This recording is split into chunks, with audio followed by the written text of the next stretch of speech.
ప్రభువైన యేసుక్రీస్తు నామంలో మీకు అందరికీ శుభాలు, వందనాలు.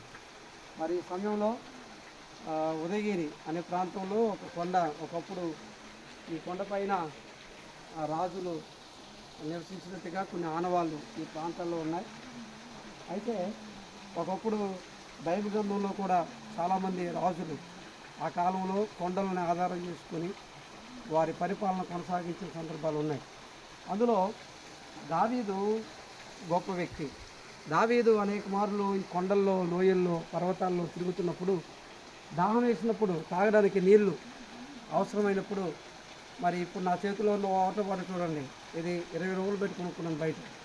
కానీ కొండల్లో దావీదు తాను తిరుగుతున్నప్పుడు సౌలు చేతిలో నుంచి తను తరమబడుతున్నప్పుడు తాను ఈ కొండల్లో తనతో పాటు ఉన్నవారికి నీళ్లు తాపించడానికి, నీళ్లు తాగడానికి మనలాగా 20 రూపాయలు పెట్టి కొనుక్కో అవసరం లేదు. తాను ఉన్నది కొండల్లో అయినా ఒక శుద్ధమైన జలం చూడండి, పైనుంచి ఒక ఏరు ఇది పారుతూ వస్తూ ఉంది. శుద్ధమైన జలం, ఈ జలము వాళ్ళు తాగి ఆ రోజు ఆరోగ్యవంతులుగా ఉన్నారు. కనుక ఇలా అంటాను నేను, కొండల్లో దావీదు తిరుగుతున్నప్పుడు తనకు కావలసిన నీటిని దప్పికి తీర్చడానికి, తనకు కావలసిన ఆహారాన్ని దేవుడు కొండల్లో కూడా సమకూర్చాడు.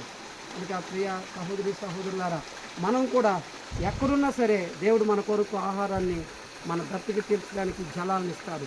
అందుకే యేసు ప్రభువు అన్నారు, నేను జీవజలపు అన్నాడు. ఆయన జీవజలం. ఆయన నీళ్లు మనం తాగితే ఇంకెన్నడూ తప్పిపోనాం. ప్రభువైన యేసుక్రీస్తు మన జీవితంలో కలిగి ఉండడమే ఒక గొప్ప భాగ్యం మన జీవితానికి. అక్కడ కృప దేవుడు మనకు అనుగ్రహించిన కాక. ఆమేన్, ఆమేన్.